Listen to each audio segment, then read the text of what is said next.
he wrote the first check, $1,000, when the company was nothing but an idea in a dorm room and a best friend he trusted completely. 7 months later, that best friend would quietly reduce his ownership to almost nothing. This is the file on Eduardo Saverin, and by the end of it, you'll understand exactly how a person can be removed from the company they helped build, legally on paper with their own signature. No shouting, no theft, just documents.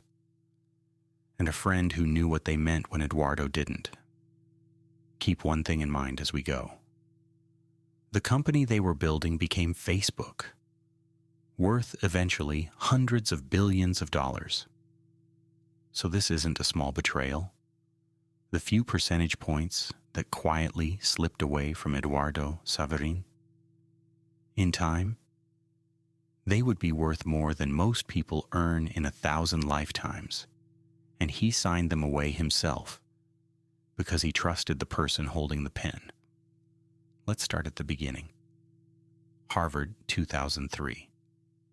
Eduardo Saverin and Mark Zuckerberg were friends, close ones. When Mark had the idea for a social network, it was Eduardo he turned to, not as an investor he was pitching, but as a partner he trusted, and Eduardo delivered. He put in the first money, $1,000, then thousands more to keep the servers running. He became the company's CFO. He handled the business side while Mark handled the code. On paper, Eduardo owned roughly 30% of the thing they were creating together. 30% of what would become Facebook. Sit with that number. Remember it. Because the entire story that follows is about how that number quietly disappeared. By 2004, the company was moving fast, and it was moving west. Mark and the core team went to California. Eduardo stayed behind in New York, chasing advertising deals, trying to make the business side work. And distance, in a betrayal, is everything. Because while Eduardo was away, decisions were being made about his future in rooms he wasn't in. There was friction. At one point, Eduardo froze the company's bank account, the account holding the money he'd put in. From his side, he was protecting his investment. From Mark's side, it was a partner putting his own interests above the company's survival. Whatever the truth of it, and when the record is genuinely mixed here, one thing became clear. Mark and the new people around him had started to see Eduardo not as a co-founder, but as a problem to be solved. Now, here's where the betrayal stops being about feelings and becomes about mechanics. Because what happened next wasn't a fight. It was an operation, quiet, technical, and completely legal. And to understand it, you only need to understand one cold idea. If you can't take someone's shares away, you can make their shares mean less. That's called dilution. And it's about to do to Eduardo Saverin what no argument ever could. In early 2005, the company was restructured. The original company, a Florida entity, was to be absorbed by a brand new corporation in Delaware. A routine-sounding move. The kind of paperwork a CFO signs without alarm. Eduardo signed. What those documents actually did was this.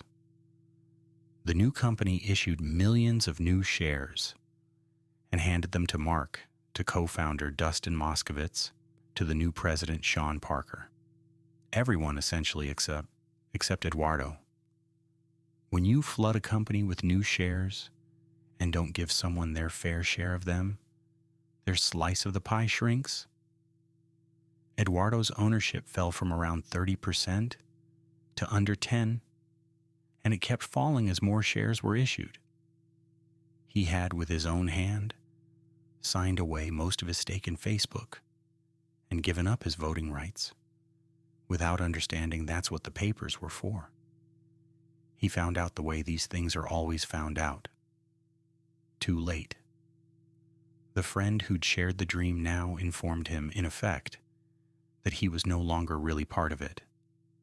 His name was being pushed to the edges of the company's story. His shares had been gutted, and he had agreed to all of it. That was the cruelest part, in writing. Ask yourself something. How is this different from simply stealing his shares? Legally and completely different? Morally? That's the question the whole story turns on. Nobody broke into a safe. Nobody forged a name. Everything was done through corporate documents and board votes, the dry machinery of business. And that's exactly what makes this kind of betrayal so dangerous. It doesn't look like betrayal. It looks like paperwork.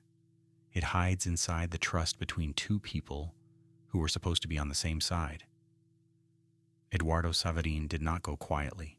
He sued for fraud, for breach of fiduciary duty, the legal name for the trust a partner owes a partner.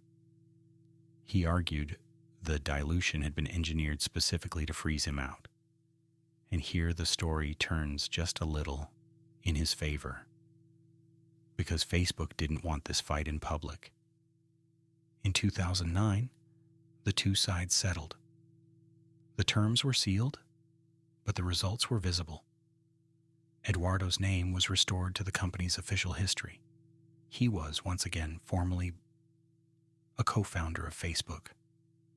And the stake he was left with, diminished, fought over, nearly erased, was still enough. When Facebook went public, Eduardo Saverin walked away a billionaire, several times over. So what does the file on Eduardo Saverin leave us with? That the most modern betrayals don't use a knife. They use a signature line. The dangerous person in the room isn't the one who shouts at you. It's the one who slides a document across the table and says, "This is just routine." Eduardo's mistake wasn't trusting his friend. People are supposed to trust their friends. His mistake was trusting that the friendship would protect him from the fine print. It didn't. Trust never reads the paperwork for you. He got his name back. He kept a fortune. But he learned the lesson everyone in this archive learns sooner or later. The person who builds something beside you is the only one with the access to take it. Trust is a debt. Sooner or later, someone always collects.